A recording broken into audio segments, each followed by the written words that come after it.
This pernicious superstition, though checked for a while, broke out again and spread not only over Judea, the source of this evil, but reached the city Rome also. Each one of their entries consists of only a few sentences at best, and only referred to Christus or the Christ, which in fact is not a name but a title. It means the Anointed One. Zeitgeist disregards Tacitus's reference to Jesus based on the title Christus. But how many Christs were there who were crucified under Pontius Pilate? This witness directly corresponds to the gospel record of Jesus. Christus was Greek for Christ. These historical accounts do not only refer to Christ, as Zeitgeist alleges, but give us much more information, which also concludes that the Christus in view must be Jesus. For example, such historical documents confirm that Jesus was executed as a criminal under the authority of Pontius Pilate, who ruled Judea and under the reign of Emperor Tiberius. History provides proof that the Christians who began in Judea spread through the Roman Empire and suffered great persecution for their faith, and that these Christians derived their worship and religion from the person known as Christ, or the Messiah. All of these details parallel the gospel accounts, validating that Jesus is in view here. Suetonius was the official historian during the reign of both Emperor Trajan and Adrian. Speaking of the Emperor Claudius, who ruled from AD 41 to 54, he wrote, "He banished the Jews from Rome, who were continually making disturbances, Chrestus being their leader." The name Chrestus is another spelling for the name Christ or Christus. This statement from Suetonius also confirms the passage in the Bible within the book of Acts chapter 18 about the exiling of the Jews from Rome during the reign of Claudius.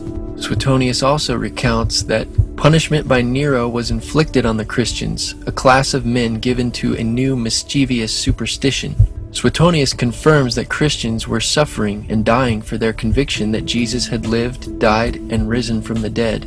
A mischievous superstition, as he called it, not being a Christian. Pliny the Younger was governor of the Roman provinces of Pontus and Bithynia in AD 101 to 110. In a letter to the emperor, Pliny the Younger requested specific instructions about the interrogations of Christians whom he was persecuting. He said he made them curse Christ, which a genuine Christian cannot be induced to do. He continued, "They affirmed, however, that the whole of their guilt or their error was that they were in the habit of meeting on a certain fixed day before it was light, when they sang in alternate verse a hymn to Christ as to a God, and bound themselves to a solemn oath, not to any wicked deeds, but never to commit any fraud, theft, adultery, never to falsify their word, not to deny a trust when they should be called upon to deliver it up." Are we to believe that within 2 generations, fake characters were now being treated as historical people? The fourth source is Josephus, and this source has been proven to be a forgery for hundreds of years. Sadly, it is still cited as truth. Josephus, the Jewish historian, is known for historical works such as Jewish Antiquities, finished in AD 93 or 94. One passage reads, "Now there was about this time Jesus, a wise man, if it be lawful to call him a man, for he was a doer of wonderful works, a teacher of such men as received the truth with pleasure. He drew over to him both many of the Jews and many of the Gentiles. He was the Christ. And when Pilate, at the suggestion of the principal men among us, had condemned him to the cross, those that loved him at the first did not forsake him, for he appeared to them alive again the 3rd day, as the divine prophets had foretold these and 10,000 other wonderful things concerning him. And the tribe of Christians so named from him are not extinct at this day." This is the passage that has raised heated debate among scholars because Josephus, a non-Christian Jew, makes statements about Jesus that an Orthodox Jew would not normally affirm. While some Christian additions may have been obviously foreign to the text, it still contains a great deal of historical truth that Josephus could have easily documented. In fact, the vast majority of scholars do not dismiss the account as a forgery, as Zeitgeist alleges, but believe that Josephus did mention Jesus in this passage, but later insertions were made by a Christian scribe, hence the statements about Jesus that a non-Christian like Josephus wouldn't have made. But the style of Josephus is authentic. The term wise man, for example, is typical for Josephus's writings. Zeitgeist's accusation that this text is a forgery is an exaggeration. Moreover, there is another reference to Jesus in Josephus's work that is not disputed by scholars, proving that Jesus was an historical figure.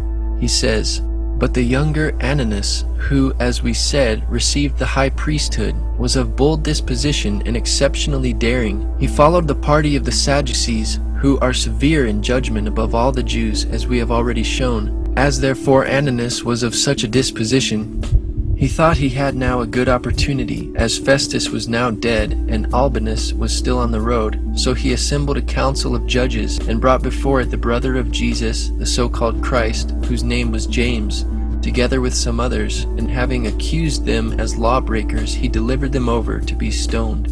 So this great first-century non-biblical historian Josephus, writing just a little more than 50 years after Jesus' life and crucifixion, attests that Jesus had a brother named James and was a real historical figure. You would think that a guy who rose from the dead and ascended into heaven for all eyes to see and performed the wealth of miracles acclaimed to him would have made it into the historical record. It didn't, because once the evidence is weighed, there are very high odds that the figure known as Jesus did not even exist. Again, there are not only 4 historical sources for Jesus' existence as Zeitgeist boldly claims, but 42 authors mention Jesus within 150 years of his life. We don't have time to quote them all. Expert on world religions, ancient Christianity, and church history, Robert E. Van Voorst says, "The theory of Jesus' non-existence remains effectively dead as a scholarly question." Again, Zeitgeist misinterprets the Bible, saying Jesus ascended into heaven for all eyes to see. The book of Acts chapter 1 describes Jesus' ascension in front of a very small group of people. To disregard or disbelieve his miracles and resurrection is one thing, but to claim that he never existed in the face of all the evidence is a premise rejected by even non-Christian historians and scholars. Richard Burridge and Graham Gould state that the questioning of Jesus' existence is not accepted by mainstream critical scholarship. Robert Van Voorst has stated, "The non-historicity thesis has always been controversial, and it has consistently failed to convince scholars of many disciplines and religious creeds. Biblical scholars and classical historians now regard it as effectively refuted." It was the political establishment that sought to historize the Jesus figure for social control. By 325 AD in Rome, Emperor Constantine convened the Council of Nicaea. It was during this meeting that the politically motivated Christian doctrines were established, and thus began a long history of Christian bloodshed and spiritual fraud. And for the next 1600 years, the Vatican maintained a political stranglehold on all of Europe, leading to such joyous periods as the Dark Ages, along with enlightening events such as the Crusades and the Inquisition. Regarding Constantine, Dr. Ben Witherington III writes, "What then did Emperor Constantine have to do with all of this process? Constantine ruled as Roman Emperor from about AD 313 to 337. The truth of the matter is that he didn't take full control of the empire before 324, or very shortly before the Council of Nicaea. This fact alone should make evident that most theological issues, including those about Christ's nature, had taken a rather definite shape and trajectory before Constantine had anything to do with them. At the Council of Nicaea, Constantine seems to have favored Christ's true divinity, but he was no theologian, and it certainly wasn't he who wrote the Creed of Nicaea, nor can it be said that he determined the canon. Constantine mainly pronounced the benediction on the deliberations that had already been formulated.